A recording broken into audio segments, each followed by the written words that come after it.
देखिए अब 18 नंबर आप लोग खुद बना लीजिएगा।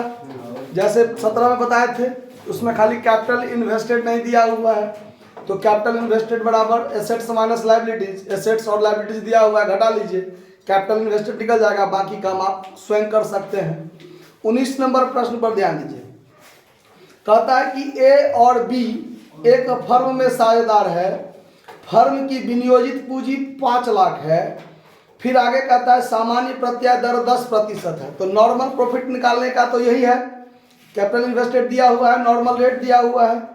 प्रत्येक साझेदार का वार्षिक वेतन 10,000 देना है, पूरे साझेदार को, यानी दो साझेदार है ना, 8,000। तो हम कितना बोले हैं, 10,000 बोल दिए, कोई बात नहीं, 8,000 है, ठीक है। प्रत्येक साझेदार का वार्षिक वेतन कितना है, 8,000 है।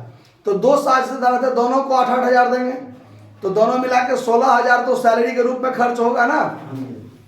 फिर आगे है कि गत 10 वर्ष का औसत लाभ 80,000 दिया हुआ, यानी एवरेज प्रॉफिट 80,000 कहता है, लेकिन दो साझेदार का वार्षिक वेतन भी देना है 8,000 करके, तो 16,000 उसमें से क्या कर लेंगे, घटा लेंगे। तो वास्तविक लाभ कितना बचेगा मेरा, 64,000 बचेगा। 80,000 में से 16,000 घट जाएगा तो कितना बचेगा, 64,000। तो ये काम पहले कर लीजिए। देखिए according to question average profit दिया हुआ है कितना, 80,000, जिसमें से आपको लेस करना है पार्टनर्स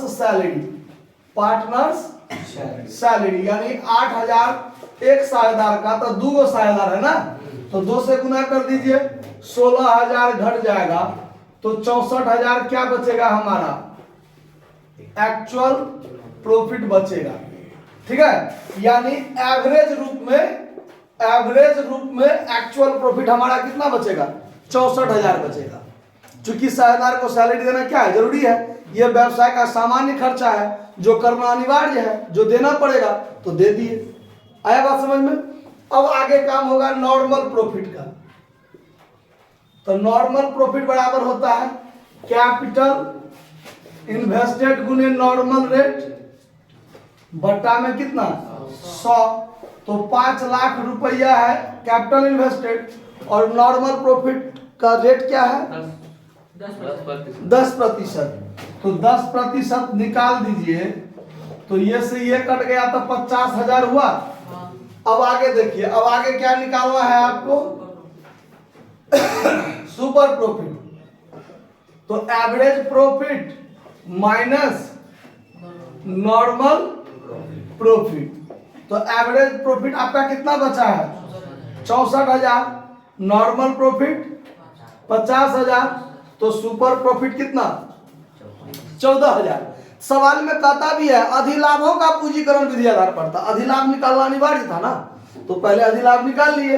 अब निकालेंगे गुडविल बराबर, तो गुडविल बराबर सुपर प्रॉफिट गुने 100 बट्टा नॉर्मल रेट, तो 14,000 गुने कितना, 100 बट्टा में कितना, 10, 0 से 0 कट गया, 1,40,000 आपका क्या बच गया, गुडविल। समझ में आया बात, कहीं कोई दिक्कत, नोट कर लीजिए।